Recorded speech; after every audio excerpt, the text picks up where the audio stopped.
Bismillahirrahmanirrahim. Assalamualaikum warahmatullahi wabarakatuh. Hamdan wa syukronillah amabad.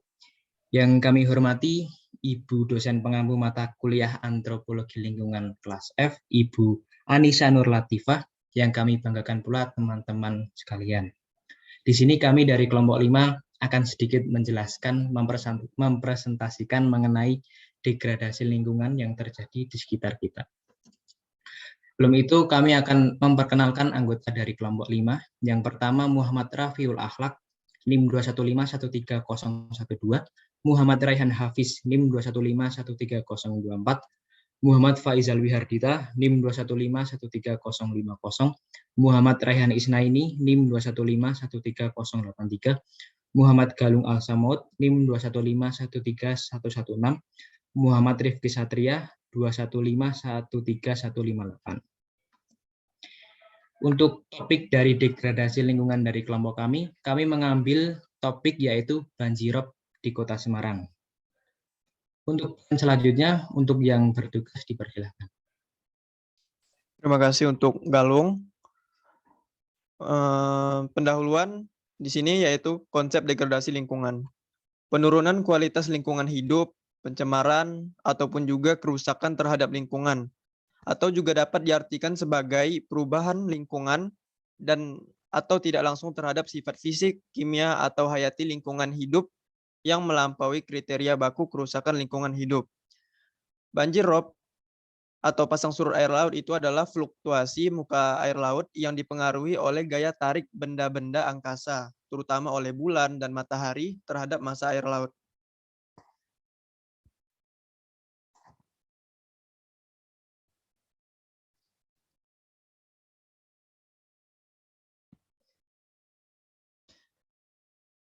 Selanjutnya yaitu latar belakang. Untuk topik degradasi lingkungan yang akan dibahas kali ini yaitu berdasarkan keputusan bersama antara anggota kelompok kami telah disepakati untuk mengangkat permasalahan banjir rob yang ada di Kota Semarang. Banjir rob atau pasang surut air laut ialah fluktuasi muka air laut yang dipengaruhi oleh gaya tarik benda-benda angkasa, terutama oleh bulan dan matahari terhadap massa air laut. Banjir rob itu terjadi akibat adanya kenaikan muka air laut yang disebabkan oleh pasang surut air laut. Selain itu juga, banjir rob juga disebabkan oleh faktor-faktor tenaga eksternal, seperti dorongan air, angin, atau swell, yang bisa juga disebut sebagai gelombang yang bergerak dengan jarak yang sangat jauh meninggalkan daerah pembangkitnya di badai laut. Akibat lainnya yaitu rusaknya ekosistem pesisir, fenomena pasangnya air laut, topografi wilayah, penyempitan bantaran sungai, dan juga pemanasan global. Aktivitas manusia juga dapat memicu terjadinya banjir rob itu tersendiri. Pemompaan air tanah yang berlebihan, pengerukan alur pelayaran, dan reklamasi pantai. Itu semua merupakan bentuk aktivitas manusia yang memicu terjadinya banjir rob. Dikutip oleh Wahyudi dan kawan-kawan 2001 dalam Wahyudi 2007. Dampak akibat banjir rob itu meliputi berbagai aspek kehidupan, seperti mengubah fisik lingkungan, penurunan kualitas lingkungan, dan juga tentunya kerugian ekonomi. Dikutip juga oleh Putra dan Marvai 2012. Untuk apa upaya yang bisa dilakukan untuk mengatasi banjir rob? Membuang sampah pada tempatnya, atau tidak sembarangan, tentunya hal mudah yang bisa dilakukan. Selain itu juga, pembuatan bendungan laut dan juga pemerintah setempat bisa juga dengan membuat kolam untuk menampung terjadinya banjir rob tersebut.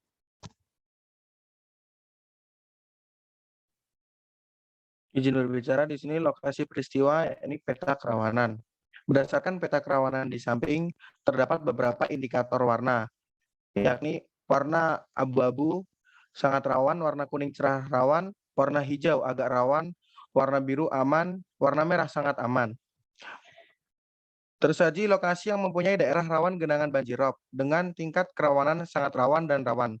Kecamatan Semarang Utara untuk kisaran wilayah Kelurahan Tanjung Mas, Banda Harjo, Dadap Sari, Panggung Lor, Tanjung Mas termasuk kategori rawan. Sedangkan untuk daerah Kecamatan Tugu, Semarang Barat, Genuk, Semarang Timur, dan Gayam Sari termasuk kategori sangat rawan. Untuk lokasi peristiwa atau peta dampak genangan banjir, pada gambar di samping adalah peta genangan banjir rob Kota Semarang. Gambar di samping menunjukkan wilayah yang mengalami genangan banjir rob. adalah Kecamatan Tugu, Semarang Barat, Semarang Tengah, Semarang Utara, Semarang Timur, Genuk, Gayam Sari, dan Semarang Selatan dengan total luasan keseluruhan sebesar 1.538,80 hektar.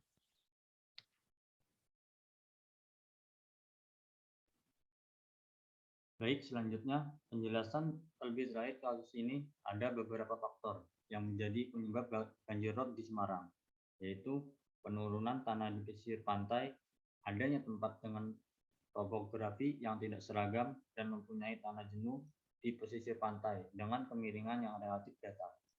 Bertambahnya tinggi permukaan air laut yang disebabkan oleh pemanasan global. Permukaan air laut di Kota Semarang naik sebesar 5 mm setiap tahun. Hasil penelitian Puslitbang Permukiman dan Prasarana Wilayah atau Tim Praswi tahun 2002. Tingginya sedimentasi karena perubahan tata guna lahan di Semarang atas. Sistem drainase tidak tepat dan tidak terawat. Dampak kerusakannya, banyak dampak yang disebabkan kasus ini, yaitu banjir rob. Secara umum, dampak yang ditimbulkan meliputi berbagai aspek kehidupan, seperti mengubah fisik lingkungan, penurunan kualitas lingkungan, dan kerugian ekonomi. 1. Kerugian ekonomi. Sudah dipastikan jika kerugian materi atau ekonomi adalah hal utama dari dampak banjir rob. Kerugian material tersebut berupa terendamnya rumah warga sehingga merusak berbagai parabot dan perangkat elektronik. Selain itu, warga yang terkena imbas banjir rob juga tidak dapat melakukan kegiatan ekonomi secara baik. Yang kedua, penurunan kualitas lingkungan. Dengan terjadinya banjir rob, itu tentunya seperti yang kita ketahui, banjir tersebut berbeda dengan banjir lainnya. Setelah selesai, banjir rob meninggalkan bekas pasir atau tanah, sehingga menyebabkan tanah selalu becek dan tergenang. Dengan adanya hal tersebut, tentunya akan menghasilkan lingkungan yang kotor atau kumuh, dan juga mudahnya penyakit untuk tertular. Banjir rob tersebut juga akan mengurangi ketersediaan air bersih. Budaya masyarakat sekitar yang menyebabkan degradasi. Budaya atau kebiasaan masyarakat sekitar yang menyebabkan terjadinya degradasi lingkungan, yaitu membuang sampah sembarangan. Banyak masyarakat yang kurang peka atau kurang perhatian dalam kebersihan lingkungan, terutama kebersihan saluran air, yang dimana menyebabkan drainase di lingkungan itu menjadi terhambat atau tersumbat, yang mengakibatkan air itu tidak bisa mengalir sebagaimana mestinya. Berikut adalah upaya masyarakat mengatasi kasus tersebut. Partisipasi masyarakat merupakan proses teknis untuk memberi kesempatan dan wewenang lebih luas kepada masyarakat, agar masyarakat bisa memecahkan berbagai persoalan dengan bersama-sama. Pembagian kewenangan ini dilakukan berdasarkan tingkat keikutsertaan masyarakat dalam kegiatan tersebut. Partisipasi masyarakat bertujuan untuk mencari solusi permasalahan lebih baik dalam suatu komunitas, dengan membuka lebih banyak kesempatan bagi masyarakat untuk memberi kontribusi sehingga implementasi kegiatan berjalan lebih efektif, efisien, dan berkelanjutan. Stakeholder penanggulangan banjir secara umum dikelompokkan menjadi 3. Yang pertama adalah beneficiaries, masyarakat yang mendapat manfaat dan dampak secara langsung maupun tidak langsung. Yang kedua, intermediaries, kelompok masyarakat atau perseorangan yang dapat memberi pertimbangan atau fasilitas dalam penanggulangan banjir. Antara lain yaitu konsultan, pakar, LSM, dan profesional di bidang SDA. Kemudian yang ketiga adalah policy maker, yaitu lembaga institusi yang berwenang membuat keputusan dan landasan hukum seperti lembaga pemerintahan dan Dewan Sumber Daya Air. Semua proses dilakukan dengan mempromosikan kegiatan pembelajaran dan peningkatan potensi masyarakat, agar secara aktif berpartisipasi, serta menyediakan kesempatan untuk ikut ambil bagian dan memiliki kewenangan dalam proses pengambilan keputusan dan alokasi sumber daya dalam kegiatan penanggulangan banjir tersebut.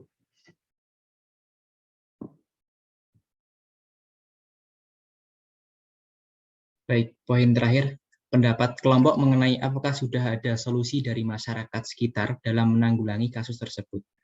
Berdasarkan hasil musyawarah kami mendapat satu pendapat bahwasanya masih belum, dikarenakan masyarakat setempat di daerah rawan banjirop masih belum ada inisiatif ataupun tindakan secara langsung, baik dari kebiasaan membuang sampah pada tempatnya, serta tindakan lainnya yang menyebabkan degradasi lingkungan ini.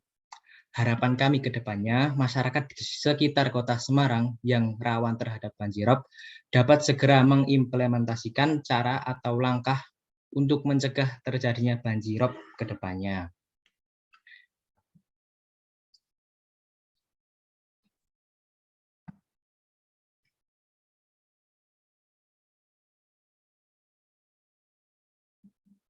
Nah, berikut daftar pustaka atau sumber-sumber yang kami ambil untuk membuat tugas presentasi ini. Mungkin cukup sekian yang dapat kami sampaikan. Banyak salah kata, kami mohon maaf sebesar-besarnya. Terima kasih. Wassalamualaikum warahmatullahi wabarakatuh.